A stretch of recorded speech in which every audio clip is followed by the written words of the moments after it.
मेरा नाम प्रकाश तिवारी है और मैं युवा कांग्रेस में मनुआ विधानसभा से अध्यक्ष हूँ। प्रकरण क्या है आपका?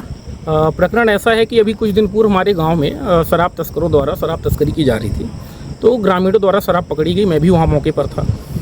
वहाँ पर पूछा गया तो जो तस्कर था उसके द्वारा कहा गया गीता माझी की शराब है, और वो हमने पुलिस को सूचना दी। पुलिस आई, शराब वगैरह ले गई और उसमें कार्यवाही हुई। और हमने सोशल मीडिया में वीडियो भी अपलोड किया कि आज नशे की खेप पकड़ी गई।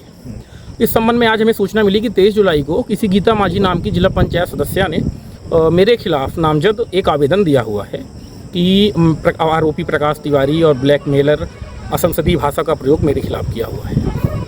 और जबकि मैं तो किसी को जानता ही नहीं हूँ। और रही बात, उन्होंने मुझ पर आक्षेप लगाए हैं राजनीतिक, तो मैं तो जानता ही नहीं था कौन है कैसे हैं।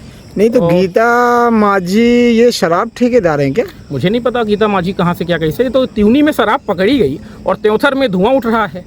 और गीता माझी तो मान लीजिए कोई भी हो सकता है, ये तो जांच का विषय है।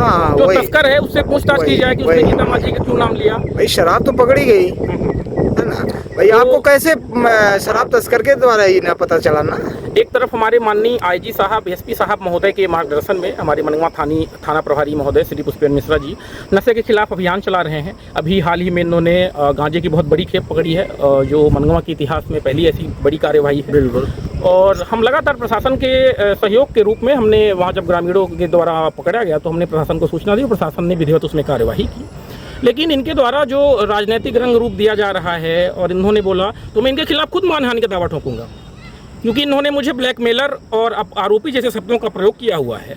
और मेरी जो भूमिका है समाज सेवक के रूप में, और मैं आरटीआई कार्यकर्ता भी हूँ और लगातार जनहित के मुद्दों में लड़ाई लड़ता हूँ। तो इन्होंने जो मेरे ऊपर आक्षेप लगाए हैं वो निराधार हैं। और यदि कहीं ना कहीं से ये जो चीज़ें हैं इसकी जांच होगी। मैंने माननीय थाना प्रभारी महोदय से इसका निवेदन किया है कि इसकी जांच की जाए। और साथ ही मैंने ये भी कहा है कि हो सकता है कि सामने वाले व्यक्ति को डरा धमका कर या पैसे रुपए देकर मेरे खिलाफ कोई झूठा आवेदन भी दिलाया जाए। तो उसके लिए उसका ब्लड टेस्ट, वैज्ञानिक, मनोवैज्ञानिक जो भी टेस्ट हो सके उसकी जाँच की जाए।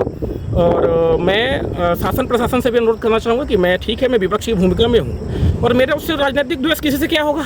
बिल्कुल। और गीता माझी तो कोई भी हो सकता है भाई, वो जांच का विषय है कि सामने वाले व्यक्ति ने क्यों नाम लिया। बिल्कुल, वो तो है ना। और शराब तस्करी तो जारी है। और हम युवा कांग्रेस पूरे मनगांव विधानसभा में एक अभियान चलाएगी और जितनी भी शराब की अवैध पैकारियाँ जा रही हैं गांव-गांव में हम दबोचेंगे और पुलिस के सुपुर्द करेंगे। और मैं अंतिम में फिर से ही कहना चाह रहा हूँ कि जिन्होंने मुझे मेरे नामजद प्रकाश तिवारी पिता श्री जगदम्बा प्रसाद तिवारी निवासी ग्राम त्यूनी के नाम पर आवेदन दिया हुआ है, अगर उन्होंने 24 घंटे के अंदर माफ़ी नहीं मांगी तो मैं इसमें मानहानि नोटिस दूंगा। और क्योंकि जब मेरा कोई किसी से उद्देश्य ही नहीं था, और इसमें पार्टी की बात ये जो ला के रख रही हैं, ये हो सकता है इनका कोई व्यक्तिगत द्वेष हो, क्योंकि मेरी लड़ाई हमेशा से सत्ता पक्ष के खिलाफ रही है।